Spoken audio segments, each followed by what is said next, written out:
Moving to item number 9, Richland Village Affordable Housing, Regional Housing Authority funding request. And we get to hear from Mr. Moody again.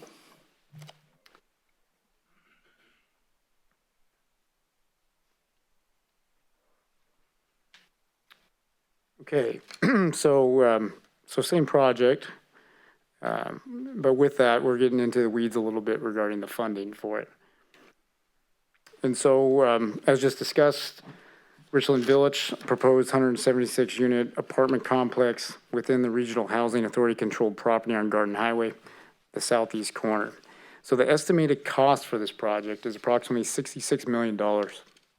So just as referenced before, the construction of affordable housing is definitely not affordable. It's affordable for the end user is the intent, not for the construction of the project. And so as the RHA's team will elaborate, the financing for these is usually takes years, and it's convoluted with different funding sources from tax exemptions with different state and federal monies that apply for them, and then the timeline on getting them built. And so with that, they're proposing this project. There was a little discussion about separating this project into 2 phases to make it more feasible based on the allowable funding sources that they were going after for grant funding. And so with some recent changes with the federal stimulus package, they changed the IRS code to modify the tax code for some of the equity and exemptions, and please RHA later elaborate, but that allowed it to be more feasible to move forward with 1 phase. And so right now they're looking to move forward with an application to the state for a 1 phase project to build it all at once. $66 million, 8 multi-unit buildings with a community center. And so here's a quick rundown. Basically the construction contingency, it's around $50+ million. The design engineering, $1 million. Expenses, fees, and other costs, around $10.5 million, with developer costs at 3.5. This is putting the approximate unit cost at $375,000 per door. And so with that, it's expensive, really expensive. And in looking at it, and we looked at the state averages and what's going into that. And so the recently constructed, the project that's in construction, New Haven, is a low income a multi-unit apartment complex right there at the corner of Percy and Garden Highway. It's around $325,000 per unit. And since that was contracted, prices have continued to go up, with the California city average, the California 2019 average being almost $480,000 per unit. And so, as discussed, the affordable is really for the end users. And a portion of the higher costs for affordable housing are attributable to prevailing wage requirements, high construction material costs, owner contractors meeting federal and state requirements, anticipated time delays, and costs associated with project financing. RHA reached out to us at the end of last year and looked for support with financing this project. And so there's a gap between what can be, what they're looking for, asking for, and then what to increase their competitiveness. And so Gus and his team could elaborate. I don't know if there's still a remaining gap with these changes in the federal stimulus that they need to have, and then, or is it just the request is based on showing that local match to be as high as possible to be competitive. And so in order to finance Richland Village Development Project, RHA is applying through a competitive program with the California Department of Housing and Community Development, with the idea that the project is more competitive for available state and federal funding if the matching funds is higher. To help provide those matching funds, RHA has requested aid from the city contingent on the successful application via funds from the city's low mod income housing asset funds, homes to family, capital and maintenance accounts, and funds to receive through the city's SB2 permanent local housing, the PLHA, that was recently passed. RHA recognizes that this is a substantial request and respectfully will accept any amount the city council is willing to commit towards the project with the basis that the higher the funding, the higher the odds. And so the request has come in for $1 million out of the city's low mod income housing asset fund, $200,000 from the homes to family capital and maintenance accounts, and $1 million from the SB2 permanent local housing allocation. And so these funds, there's a history on them, quite a bit of a history that goes back to the redevelopment agency and how the city used those RDA funds to purchase properties along Bridge Street. And so these 19 homes were purchased along Bridge Street. And then basically when they were sold, when the road impact fees bought them to widen the road, the funds had to be paid back due to the stipulation with being associated with affordable housing, low-income housing. And so right now there's a balance of approximately 1.1 in the low mod housing asset fund. And then homes to family capital maintenance account, there's approximately $300,000, and that's set up off the rents. So when they pay the rents, it comes back into this fund that goes to the maintenance and operation costs. SB2, that's a recent new funding source. It's an annual funding source, approximately $370,000 a year that's coming through, that was established just this last year. That's based on a fee. It's a fee when we record a refinance. It's Senate Bill 2 was signed into law, Governor Brown, September 29, 2017, and took effect 2018. A $75 fee on certain real estate transaction documents when they are recorded, and capped at $225 per transaction. And so with that, the state's been giving us a 5-year projection, and that projection is $186,000. Obviously, when that projection came out, it didn't have COVID lumped into that. And so we haven't quite seen what those numbers are going to turn out and materialize at. And then also with that, the city anticipates retaining a 5% for administration of the funds. And so through past council action, we established a 50-50 where 50% of the money would go towards affordable housing and then 50% towards homelessness needs. And that amount can be adjusted. 10% of it can be adjusted at the council's direction. If we go more than 10%, the council would have to approve it, and then we would resubmit our action plan to the state.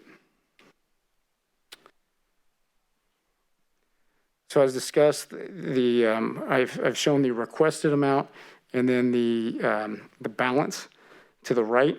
At the bottom, the PLHA SB2 funding. It's a little tricky where basically it's showing those numbers based on the percentages that are in that balance.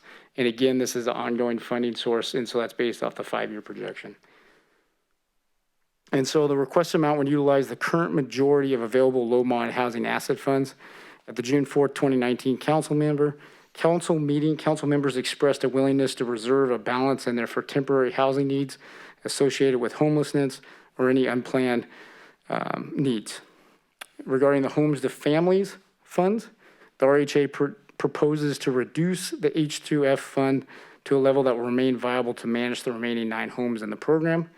And then again, with the SB2 PLHA money, that money was set at 50%.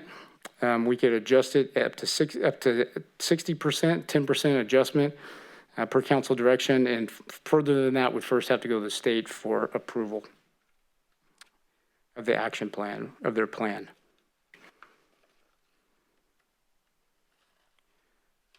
And so some alternatives.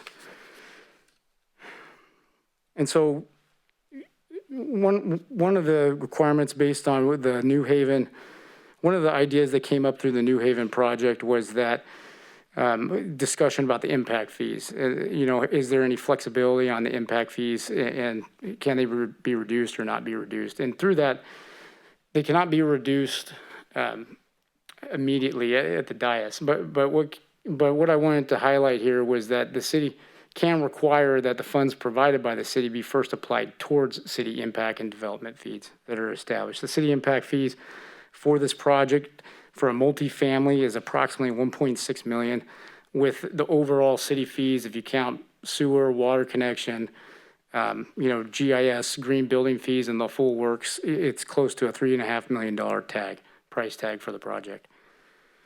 Regarding the duration of the commitment of funds, RHA is requesting that they run with the entitlement. So the entitlement is for 2 years. After 2 years, with the council being the approving body for the development plan, they would need to put in a time, if it wasn't substantially commenced within that 2-year period from approval today, then they would have to put in for a time extension and come back to the city council. And so with that, I'd also like to add that there has been some recent changes that the funding, which once with the original requirement for the funding, it was a push to get it by February 1st. Recently, with some changes from the state and from COVID, my understanding that it's now been bumped as far back as May. And so there's a little time for consideration with this. And so with that, Luke Watkins, project developer with RHA, is available to help answer any questions regarding the project funding and myself. And with the staff report, to add before I switch gears, is that tonight there's some time with new development that the requirement's not due until May. But with that, they're looking for direction regarding the funding levels from which accounts, and then a duration. I'd be happy to answer any questions. All right. So the first question I'm going to ask is just to confirm that we do have some time. One of the concerns I had once this was on here was that that we were moving awfully quickly for $2.2 million, and it's good to hear that maybe we have some time. If that's my first question, so we definitely have a few months, correct?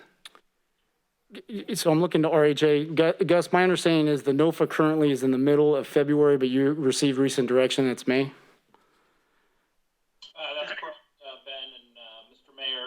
The state has not even issued the NOFA yet for the AHSC program. What we're hearing is that it should come out late February or mid to late February with a 90-day turnaround for applications due, which, as you mentioned, Ben, put applications due in middle to late May.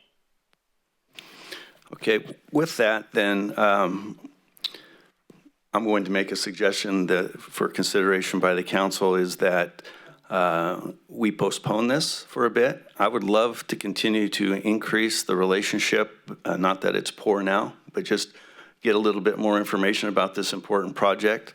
In doing so, I think it would be important for us to either have a 2-person committee, which we will talk about in the next item, or to allow me to appoint an ad hoc committee to go meet with Mr. Becerra and his staff, just to become a little bit more aware about what this project is and share with them some of the concerns I think that we have expressed in the past in regards to temporary housing money for homeless, et cetera. I'm not trying to forestall a discussion on this, but it just seems to me that this has happened quickly. You, sir, have been lauded for your quick action, which we certainly approve or applaud more than approve. But this is $2.2 million worth of money, and it seems like it's a pretty huge request coming in relatively 2 to 3 months. So with that, comment from the council. I agree with that. I was happy to hear that we had a delay because I too felt a little bit rushed, or it came kind of suddenly, which we do appreciate, Ben, but $2.2 million, particularly when the requests are such a large percentage of the available funds. So I want to weigh our other options and see what other things we may have available out there from other also well-deserving applicants for consideration for the money. So we do have the time, and I'd like to take advantage of that.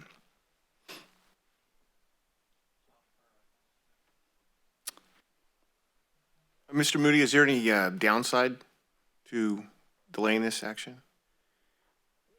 So not to my understanding. I know Gus's team will need a little time to package the application. And so I would assume that he'd like to know before May. But I'm sure we have a few months to work through it. Thank you. Councilwoman. Thank you, Mayor. Recognizing that this was coming potentially on the agenda, I have had some conversations in reference to these funds, and I guess your point is a good one. I get prior to deciding who the ad hoc may be, or we already have a good in the next agenda item as well. What other municipalities or other funding sources do you have lined up at this point? Yes, Councilmember Espindola. I'd also like to introduce Mr. Luke Watkins, our developer partner, who's on with us tonight. Mr. Watkins is with Sage Housing Group and has a lot of experience in developing affordable housing, particularly AHSC funding. He's been able to use that on 2 different projects. So I just wanted to introduce him. So to your question, Council Member, if you could repeat your question. So is this like, so this is funding, I guess I just like to have more clarity on the funding source where you're going for this time. And do you have other commitments with other jurisdictions or other funding partners at this moment? Sure. We've had a dialogue with Sutter County CAO, Mr. Steve Smith, who is very interested in the project, and he communicated to us that he will be moving on our request to the Board of Supervisors. The county's development impact fees, as calculated by Mr. Moody and his staff, are roughly around $450,000. So our request to Mr. Smith to be presented to the Board of Supervisors is exactly what they did for the New Haven Core project, and that was a full deferral of the entire amount of those fees for their consideration. So that dialogue is still happening with Mr. Smith, and so we'll report back once we hear what the outcome is on our request there. And then just some very preliminary conversations when I presented to the Homeless Consortium Board, which you were present. That, if there's any funding that the Homeless Consortium is looking at or planning at down the line, we would love to have discussions with them and see about any funding that could be committed to the project. And although Richland Village is not targeted towards homeless population like New Haven Core, here we're targeting our local workforce, our low-income families. It does not mean that a certain amount of units could not be set aside for homeless if the Sutter Yuba Homeless Consortium had some available funding to commit to the project. So, other than the Homeless Consortium and the county, those are the only 2 agencies that we've spoken to. So then the funding source, the NOVA, the HCD, this is not like the New Haven funding, because that was a different funding stream cycle, right? So this is a full. Can you describe a little bit of that? Just Correct. Correct. Now, Luke, why don't you elaborate on the AHSC funding and then the future low-income housing tax credits if AHSC was awarded? Sure. You can hear me? Yes. Yeah. Thank you. I've been working in this field for 35 years now, so I've done a number of projects. And the HSC funding is a source that is generated from the state's cap and trade program, and a portion of the funding from the lottery sales for, essentially pollution credits are set aside for various mitigation measures. And the Affordable Housing Advocates identified that affordable housing would be one of those items that could mitigate pollution by locating housing near jobs. And the program combines this funding for housing with funding for transportation as well. So we have components that are required for public transit as well as active transit, like bicycle lanes and other features. And there's a once-a-year cycle with this program, and we're in the 6th cycle coming up. I've received 3 projects in previous cycles of about $60 million, I think, maybe that I've received to date. But this money then gets combined with what are called 4% tax credits and tax-exempt bonds, and those are administered by the state treasurer's office. And you cobble together the funds and you hope that when the construction costs come in, it all works out. And as you all know, construction costs have been very high. Recently, lumber was up 50% 6 months ago, and I think it's gone down a little bit, but it's been a struggle in recent years to be able to finance these projects. So every little bit helps. So it's a combination of all that, receiving the grant funding within the cash to match, and then to make competitive, be competitive with the points in order to demonstrate that we have a fundable project. Just for the clarity of, to make sure I got Correct. that. Okay. Leveraging local resources is one of the scoring criteria Right. in various competitions. Okay. Mayor, I would be happy to have an ad hoc committee, and thank you for answering the questions. And considering that our next item is the appointing of potential boards and committees, would I be getting ahead of myself and saying that the potential recommendation may be, Sean and you as that ad hoc committee, perhaps, because of your appointments on the board? Yes.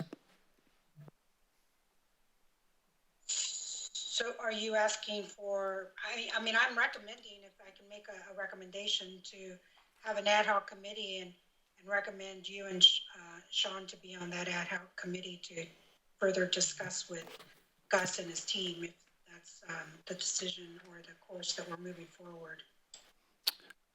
Hold that thought. I believe Councilman, or there you go. Back Just again. call me Dave. Vice Mayor Shaw had deferred his comments, and I believe he wishes to speak, but hold that, will you please? Thank you, Mr. Mayor. Thank you. I agree with virtually everything that's been said thus far. I just want to bring up a few points that are troubling to me. Gus, first of all, thank you for bringing a project of this size to the council, because I know that we've been at aught the last 2 years because of small scope projects. I want something that can benefit more people, so I applaud you for your efforts on this. Given that we're looking at a state budget that has been projected with a deficit. The governor rolled that out recently. This is a bidding process that the bidding process hasn't started. We understand the mechanisms for the funding, the credits. This is the same dog and pony show that goes through every time we're trying to get these types of projects up. What troubles me was running in at the last minute, wanting basically 90+% of our housing money, as this is the only option that we have in front of us. So with that and time being on our side, on the next agenda item, we already have 2 people that are set up. I would concur with Councilwoman Espandola to let's handle that next agenda item, but let's get more concrete information. Let's get some understanding of the commitments from the other agencies, because we've already heard a disparity between the county and the city of $2 million to about $450,000. And this is all we've got. And I know there's other projects out there that are waiting to come forward and looking to come forward, because I've had people recently reach out to myself wanting to do different things, and I know that there'll be forthcoming discussions with probably our city manager to pave that way to see if there's anything there. So I'm really hesitant on committing that kind of money. So I would defer to you guys, build those relationships, get us more information. We have a fiduciary responsibility to the taxpayers, and I want to know what I'm committing to. for 2 years, because the last project, Mr. Becerra, it was 5 to 10 years for New Haven. I mean, it was a process and a process and a process, but we're looking at a long-term commitment, and that's what troubled me. Like the project, we just got to figure out the financing, and I'm not comfortable committing $2 million myself. So that's my comments, Mr. Mayor. Okay. Councilmember Espandola, back to you. Thank you, Mayor. I do want to add earlier what I was saying, that I want to thank Ben Moody for really coming up with a well thought out plan in giving us something to really consider to help further develop for affordable housing in our community. So Ben, your work is very, acknowledged by how much effort and time you really have put into this, along with the Housing Authority staff. It is noticeable, so I just like to say that, okay? And I do recommend, I motion or recommend an ad hoc committee, and in that ad hoc committee for working on this project, recommend Mayor Baumgarten and Councilman Harris, and with the recommendation, as Vice Mayor Shaw said, returning for either the first or second meeting in February of a regular council meeting.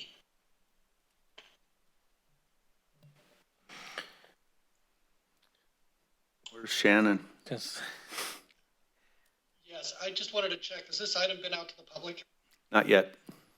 Okay, thank you. Point of clarification, if I may, Mr. Mayor. Go ahead. This may be for Mr. Chaffin. Since you two are appointed to regional housing and the next agenda item, should that go through, is it really the necessity for appointing a separate ad hoc committee since you're already in that number 10? Yes, it'll be necessary. Well, okay.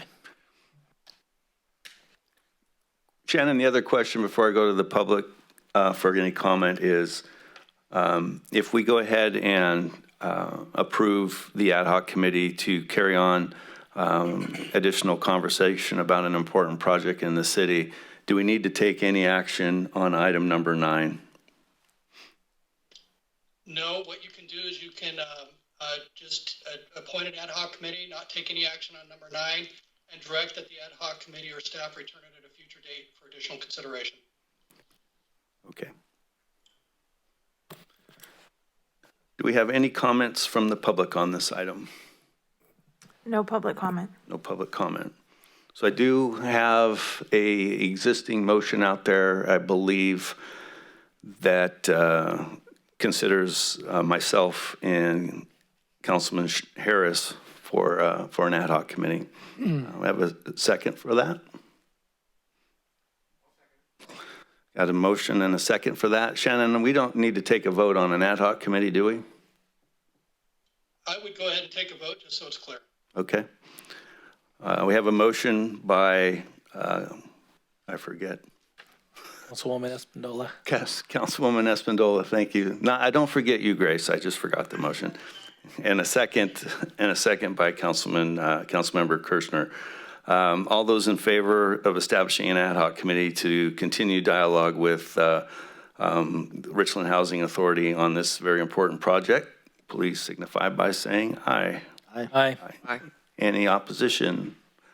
None being heard, we will go ahead and establish an ad hoc committee. And for Mr. Becerra, Mr. Harris, and myself will coordinate, and it'll be an important meeting for us to get on the schedule with you. It's not, we'll get after this, and I'm looking forward to it.